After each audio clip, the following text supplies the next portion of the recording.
Yo amo a los villanos, pero no hay que confundir villanos con antihéroes. Al igual que amo a los antihéroes, pero no hay que confundir a los antihéroes con villanos. Y no, amigo, no. Que el personaje sea el protagonista no lo convierte en un antihéroe. Tampoco porque mate gente con música súper épica de fondo o porque tenga traumas y una voz profunda. Después de publicar mi análisis sobre Light Yagami en TikTok, que por cierto también puedes ver aquí, muchos vinieron a decirme que, pero él es un antihéroe porque eliminó a los criminales. Y no, protagonista sí, pero villano. Y ya que estamos hablando de eso, daré una breve explicación. Ser el antagonista tampoco significa automáticamente ser el villano. El antagonista es quien se opone al protagonista, no necesariamente el malo. Si tu protagonista es un sociópata con complejo de Dios, pues el antagonista podría ser el detective que intenta detenerlo. Así que en el video de hoy te diré cómo puedes diferenciar un antihéroe de un villano, con un ejemplo muy claro. Comencemos con lo esencial. El antihéroe es un protagonista que carece de las virtudes clásicas del héroe. Puede ser egoísta, cínico, moralmente ambiguo, pero hay una diferencia clave. Su conflicto suele girar en torno a hacer el bien, aunque de forma imperfecta o a veces cuestionable. Tony Stark, por ejemplo, es un antihéroe, arrogante, impulsivo, pero dispuesto a sacrificarlo todo para salvar al mundo. El villano, en cambio, no es simplemente alguien que comete actos cuestionables, es aquel cuyo camino se define por la imposición de su voluntad, incluso si eso implica cruzar límites éticos irreversibles. Su objetivo no es para nada redimir el mundo, sino controlarlo, poseerlo o destruirlo. Y esta confusión viene porque muchos villanos modernos son profundamente carismáticos y complejos. Tienen motivaciones bastante comprensibles, pero eso no los convierte en antihéroes. Que podamos empatizar con un personaje no significa que su rol narrativo cambie. Vuelvo al ejemplo de Light Yagami, que es interesante, pero no es un héroe imperfecto ni un antihéroe. Es un villano, bien escrito. Así que la próxima vez que encuentres a un personaje moralmente gris, pregúntate, ¿está luchando contra sí mismo para hacer lo correcto o simplemente está convencido de que sus actos, por oscuros que sean, están por encima del juicio de los demás? La diferencia no siempre es cómoda, pero es ahí, en ese filo sutil, donde las grandes historias se construyen. Pero entonces, ¿cómo puedo identificar un antihéroe y qué características tienen? Bueno, traje un ejemplo, y este es William James Moriarty, de Moriarty the Patriot. Por eso, en este análisis vamos a explorar a profundidad el carácter y motivaciones de Liam. Así que trae tu té favorito que comenzamos ahora. Mi recomendación es un Earl Grey porque nos encontramos en Inglaterra. Quiero dejar en claro que me estoy refiriendo al Moriarty del manga y del anime, no al Moriarty de las novelas originales de Sherlock Holmes porque eso ya es otro tema. Desde muy joven, William se vio envuelto en un ambiente que lo impulsó a sacrificar su bienestar personal por un bien mayor. Su infancia estuvo bastante marcada por experiencias que lo llevaron a aceptar la idea de sacrificio, convirtiendo su propia existencia en un arma para luchar contra las injusticias sociales del Londres victoriano en donde se desarrolla su historia. Esta motivación de entregarse se convierte en su razón de ser y en la razón de su transformación en el amo del crimen. Algo que lo define también es que su lucha no es solo contra un sistema corrupto, sino también contra sus propios demonios. Desde pequeño demostró tener una inteligencia sobresaliente. Él y su hermano Luis crecieron en un orfanato donde ya la mayoría de las personas los conocían, pero especialmente al pequeño William por sus increíbles habilidades de planificación. Cabe mencionar que en ningún momento aquí se nos revela su verdadero nombre, solo es un chico muy inteligente que ayuda a las personas con sus cálculos y estrategias.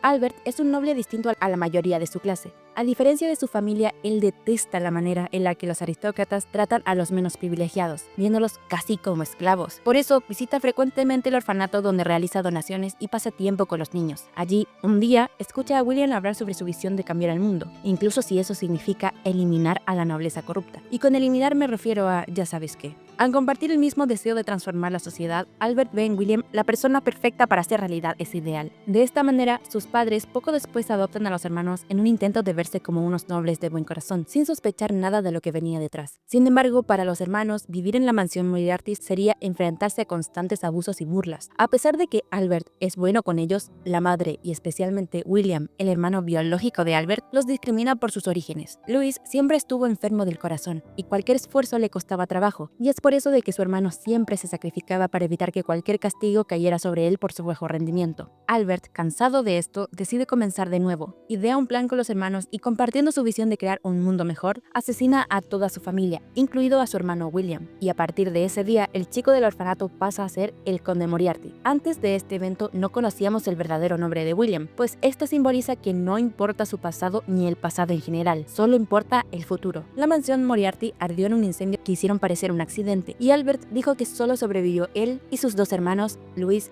y William. La evolución de William se da a través de su relación con el fuego, que actúa tanto como un símbolo de destrucción como de renacimiento. En varias ocasiones, el fuego marca sus transformaciones, desde el acto simbólico de incendiar la mansión hasta su renacimiento similar al Fénix, donde emerge de las cenizas de su antiguo yo. Es así como inicia la historia de revolución. William crece y ahora con 24 años, decidido a crear un futuro mejor, está dispuesto a sacrificarse para lograr su objetivo. Él sabe de primera mano el mal que quiere eliminar, y es toda esa presión lo que lo va consumiendo poco a poco. Y esto no es difícil de ver. A lo largo de la serie, William muestra una lucha constante con la depresión y pensamientos suicidas.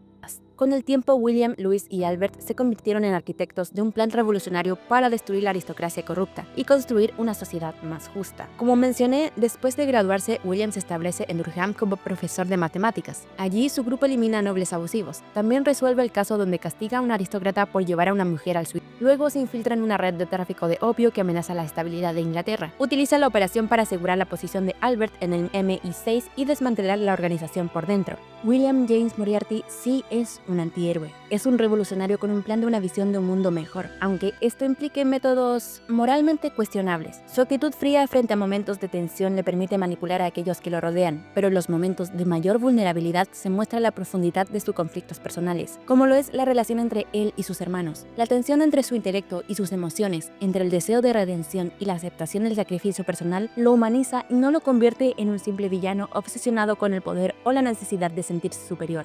En un crucero, William se enfrenta a un noble que caza personas por diversión. Durante el viaje conoce a Sherlock Holmes y ambos tienen su primer duelo intelectual. La interacción de William con otros personajes, en especial con Sherlock, es la clave para comprender su arco narrativo. Mientras que Sherlock representa una fuerza de redención y la posibilidad de expiación, William se debate entre aceptar esa ayuda o sucumbir a la idea de que la muerte es la única salida para redimirse. Este enfrentamiento ideológico y emocional no solo resalta la complejidad de su carácter, sino que también refuerza el tema central de la lucha interna entre la luz y la oscuridad en su alma. Pero, ¿qué hace diferente a William de un héroe convencional? Pues de haber sido ese el caso, habría quizás de alguna manera unido fuerzas con el detective, pero es cauteloso y prefiere ponerlo a prueba. Manipula a Sherlock para resolver el asesinato de un hombre, y aquí ocurre la icónica línea, la cual es: Catch me if you can.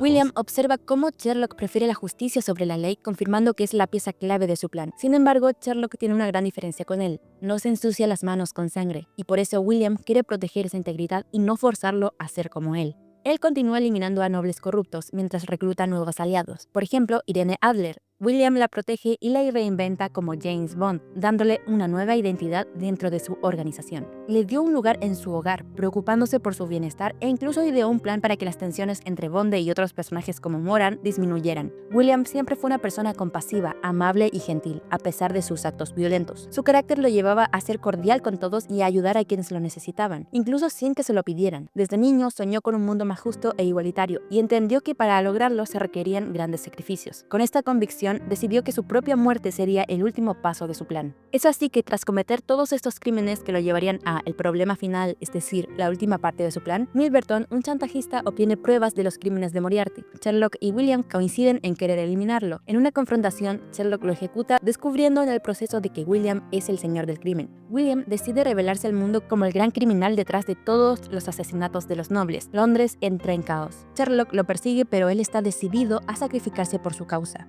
En el puente de la torre, William y Sherlock tienen su enfrentamiento final. La sensación de culpa y la creencia de que no es digno de vivir, manifestadas en momentos como el diálogo aquí en el puente, evidencian una dimensión humana que se debate entre el deseo de expiación y la necesidad de redención. Así, la muerte es vista como una forma de expiar sus manos ensangrentadas, un símbolo de sus errores y el peso de sus decisiones. Aunque sus aliados estaban dispuestos a dar la vida por la causa, William nunca les permitió hacerlo, pues desde el inicio había determinado que él sería el único en pagar ese precio. Su familia y compañeros eran lo más importante para él, y, salvo con Albert, jamás les mostró la carga emocional que soportaba. Soportar tanto dolor a solas mientras se mostraba con una sonrisa ante el mundo lo estaba consumiendo cada vez más. Él dijo que estaba listo para morir, veía la muerte como algo inevitable. La idea de sacrificarse ya se había quedado en su cabeza. La violencia y los crímenes que iba cometiendo comenzaron a afectarlo profundamente. Su expresión se tornó vacía, perdiendo la vitalidad que lo caracterizaba. William no solo veía su muerte como el cierre de su plan, sino como una forma de castigo por toda la sangre que había derramado. Aún así, nunca nunca dejó de proteger a los suyos, asegurándose de que nadie más sufriera las consecuencias de sus decisiones. Es aquí donde William salta al Támesis, pero Sherlock lo sigue permitiéndole que vivieran. A pesar del amor y el apoyo de sus aliados, William se sintió solo durante gran parte de su vida. Su intelecto y su deseo de proteger a los demás lo distanciaron de aquellos que lo rodeaban, impidiendo que alguien lo convenciera de renunciar a su destino. Sin embargo, en Sherlock Holmes encontró a alguien que lo entendía de verdad. Finalmente es Sherlock quien logra salvarlo y hacerle ver que la muerte no es la única forma de redención. Tras sobrevivir, William se enfrenta a la incertidumbre de cómo expiar sus pecados. Durante este periodo se muestra más reservado y sentimental, incluso llegando a llorar en varias ocasiones, pero con el tiempo comprende que no existe una única respuesta correcta y que la vida es un proceso constante de lucha y cambio. Con esta nueva perspectiva hace un pacto con Sherlock para seguir adelante juntos. Al recuperar su propósito, William encuentra nuevamente la determinación y la fuerza para seguir viviendo, y 3 años después y ahora con 27 años, sus amigos notan que ha vuelto a sonreír y que su personalidad se asemeja a la de su juventud. No obstante, aunque ha encontrado un nuevo camino, sigue comprometido con la idea de redimirse hasta el final de su vida.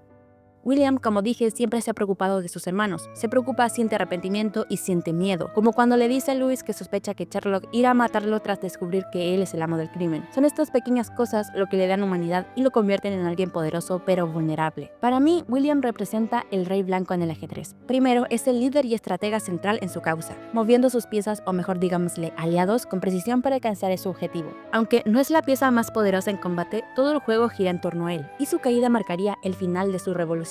El color blanco representa su aparente nobleza y pureza de intención, a pesar de usar métodos bastante oscuros. Pero al igual que el rey en el ajedrez, su rol no es luchar directamente, sino dirigir la partida hacia el desenlace. Su destino es el sacrificio. Él mismo planea su caída para completar su visión de justicia. Su batalla final simboliza un jaque mate inevitable, pero con un giro inesperado cuando Sherlock decide salvar la vida de William en lugar de dejarlo caer. Ahora que ya conoces a William y también supongo que conoces a Light, y si no la conoces te invito a ver mi video, voy a hacer una pequeña comparación. El primer elemento es la motivación. La de William es la justicia social y la de Light es la supremacía moral y personal. La evolución de William es más sacrificada con el tiempo y la de Light es más narcisista y controladora. Los métodos de William son extremistas pero orientados al bien. Los de Light también son extremistas pero cada vez más por ego. El conflicto interno de William existe, sí, pero es especialmente emocional y moral. El de Light es mínimo, se cree justificado en todo. El rol narrativo de William es el protagonista con una moral ambigua, y el de Light es el protagonista que cae al rol de villano. Por eso, como conclusión, podemos decir que Moriarty es un antihéroe clásico, moderno, al estilo de personajes como Lelouch de Code Geass o incluso Batman en ciertas versiones. Su causa es noble, sus medios dudosos y su alma todavía es muy humana. Entonces, ¿el fin justifica los medios? Depende de quien lo diga. Cuando es Moriarty quien lo dice, hay conflicto, hay sacrificio, hay conciencia del precio. Pero cuando lo dice alguien como Light, hay ego, hay soberbia y hay un chico que se cree el dios del mundo. Por eso uno es un antihéroe y el otro es un villano brillante. Pero villano al fin y al cabo. La diferencia está en la intención, en el costo moral y si en el personaje sabe que lo que está haciendo tiene un precio o simplemente cree que está por encima de todo. Ahora dime tú, ¿crees que el fin justifica los medios, incluso si quien decide el fin es un personaje como Light? Te leo abajo, porque los comentarios, al igual que las buenas historias, también se escriben con intención. Nos vemos en el próximo análisis.